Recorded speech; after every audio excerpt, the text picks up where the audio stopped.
இங்கிலாந்தை சேர்ந்த ஆக்ஸ்போர்டு பேராசிரியர் லூசி ஐசக் என்பவருக்கு கருப்பை வாய் புற்றுநோய் கண்டறியப்பட்டுள்ளது. அவர் 12 வார கர்ப்பிணியாக இருந்தார். உடனடியாக சிகிச்சை அளிக்காவிட்டால் உயிருக்கு ஆபத்து.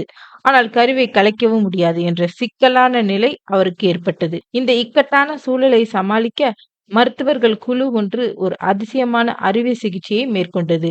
கருவை வெளியே எடுத்தார்கள். லூசி ஐசக்கின் வயிற்றைத் திறந்து வளரும் கருப்பையுடன் சேர்த்து முழுவதுமாக உடலுக்கு வெளியே எடுத்தனர். கருவை ஒருபுறம் பத்திரமாக வைத்துவிட்டு அவரது கருப்பையில் இருந்த புற்றுநோய் கட்டிகளை அறுவை சிகிச்சை மூலம் அகற்றினர். கட்டியை அகற்றிய பின்னர் ஆரோக்கியமாக இருந்த கருவை மீண்டும் தாயின் கருப்பைக்குள் வைத்து தைத்தனர்.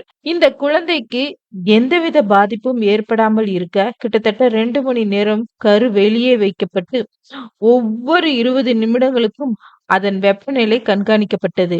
இந்த சிக்கலான அறுவை சிகிச்சையை டாக்டர் சோலைமானி மஞ்சத் தலைமையில் சுமார் 30 மருத்துவர்கள் கொண்ட குழு வெற்றிகரமாக செய்து முடித்தது. சிகிச்சை முடிந்து சில மாதங்களுக்கு பிறகு குழந்தை ஆரோக்கியமாக பிறந்தது. இந்த சம்பவத்தை வைத்து பார்க்கும் பொழுது குழந்தை ஒருமுறை அறுவை சிகிச்சையின் போதும் வெளியே எடுக்கப்பட்டு பிறந்து மீண்டும் கருப்பைக்குள் வைக்கப்பட்டு பிறகு சாதாரண பிரசவத்தின் மூலம் 2வது முறையாக பிறந்துள்ளது. மருத்துவ உலகில் இது ஒரு மிகப்பெரிய சாதனையாக பார்க்கப்படுகிறது.